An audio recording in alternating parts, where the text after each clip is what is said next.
That tune means it's time for our fingers to take a walk. And in this song, each finger will have its own special walk. Thumb will move slowly along like a fat little pig.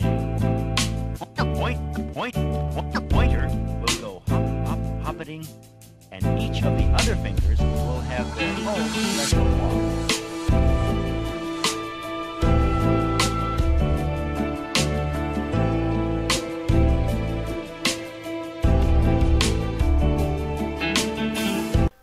Okay, so hello once again everybody, this is Bankai Ace here, and I am here to bring you my review for the latest chapter of Naruto, chapter 620, and of course, happy Ash Wednesday to everyone, and I hope it's going fine for all of you.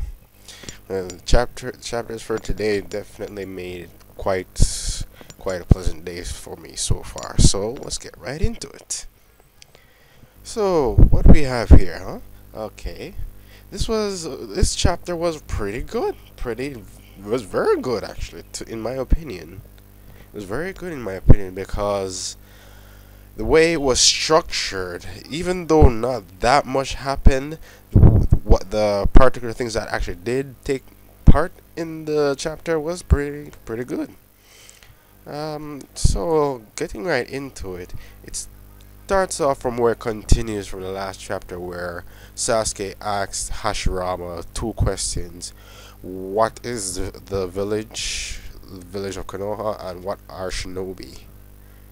And those kind of questions are technically not very easy to answer in a general sense, but in this series, well, you gotta give some kind of answer in order to get the story moving, right? So, continuing from there, Sasuke was talking about how his brother Itachi killed all his friends, his family, the entire Uchiha clan, did all of that, and yet he did it all to protect the village, right?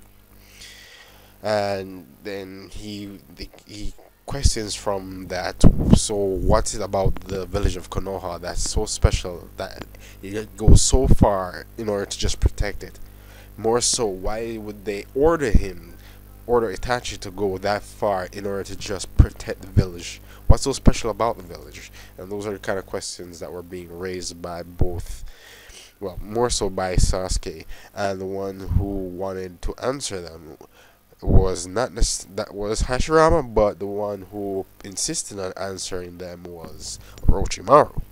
But before going to the part with Orochimaru, we have the part where where Tobirama cuts into the conversation between Hashirama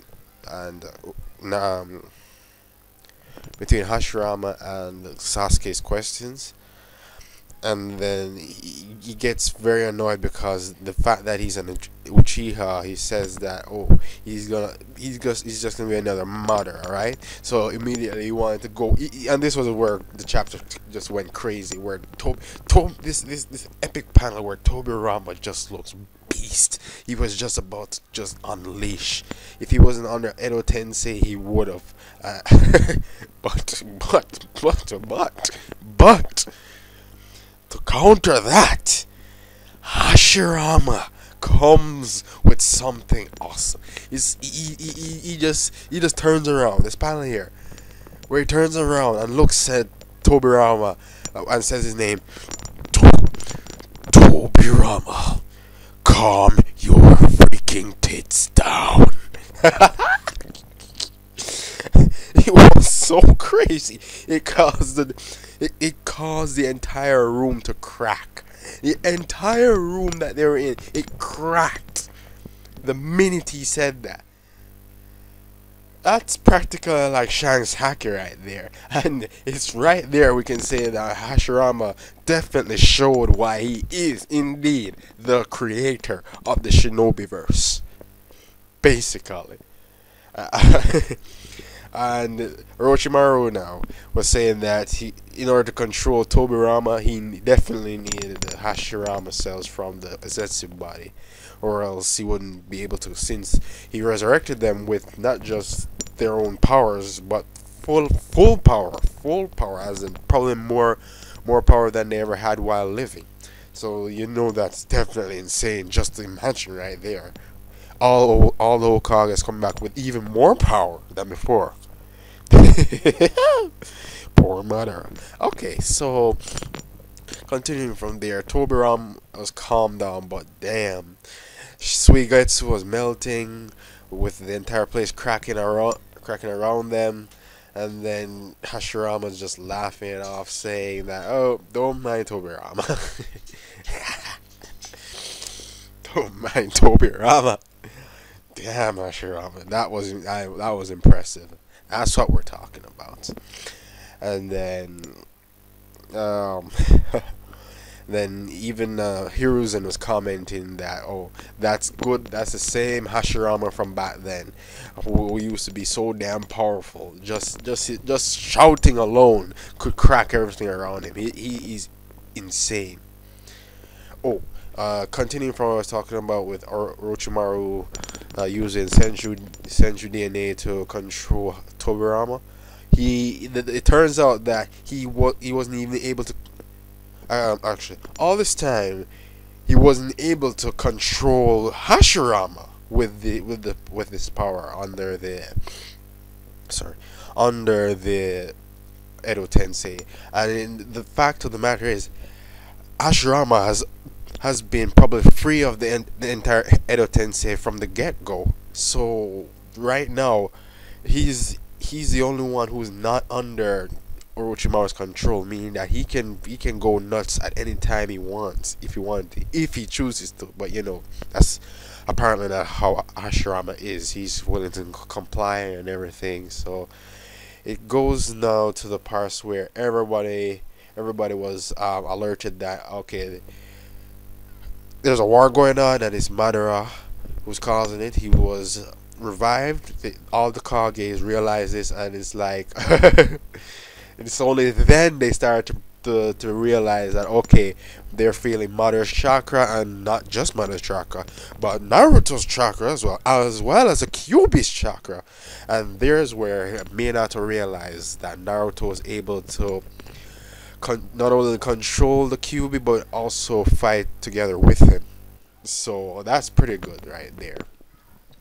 And the mere fact that they could detect that means that a lot was going on, and Hiruzen wanted to immediately jump into action, but Orochimaru keeping the real point of resurrecting them at first along was to get answers first before action was taken.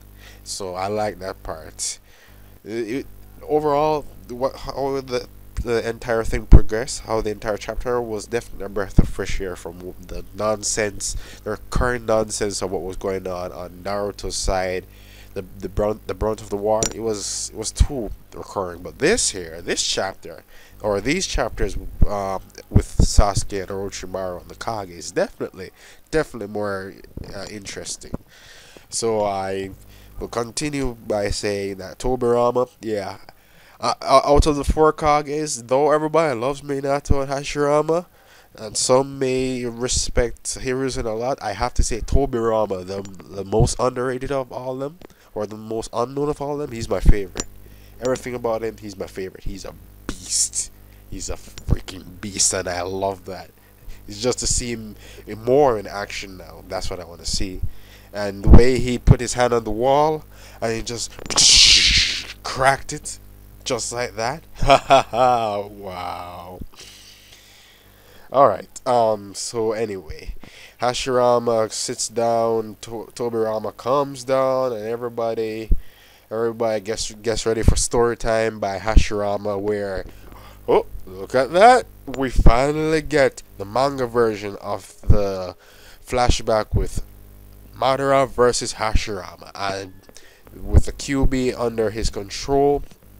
So Kishimoto is officially going to be doing that flashback, and The techniques that were used in the flashback seem to be some wood techniques where it involved Hashirama using his wood dragon. He used it once against the Kyuubi, and the Kyuubi broke that apart with a Bijudama. But then that same Bijudama was just caught in the hands of some other kind of wood style, some kind of wood style creature, and this here was called this was another technique, something we never seen before. It was like the formation of a godlike figure that's in resemblance to, it's like the wood version of Susanoo. Really, it really does look like it. It's like the dragon head is there, but then middle you have the head of some kind of deity, and at the same time Madara pulls out his Susanoo, which is not in perfect form, but yep, it's Susanoo, and the last panel ends with this epic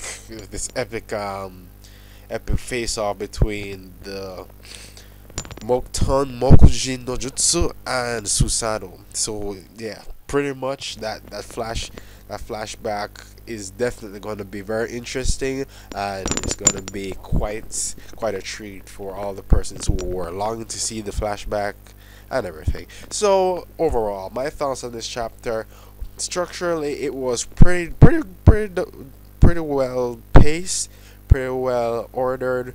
Where the first part was filled with a little bit of reassuring that, okay, this is a Hashirama that everybody always talks about, and then it gets down to the dialogue between or amongst everyone.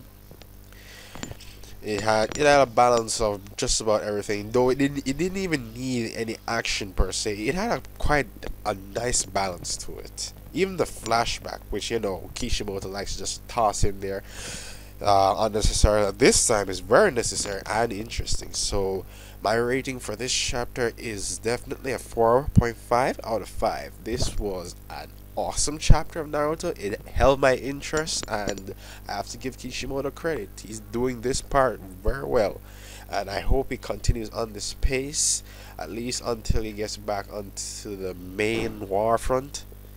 So that's it for my review for Naruto chapter 620. I'll see you all later, and keep it ace everything.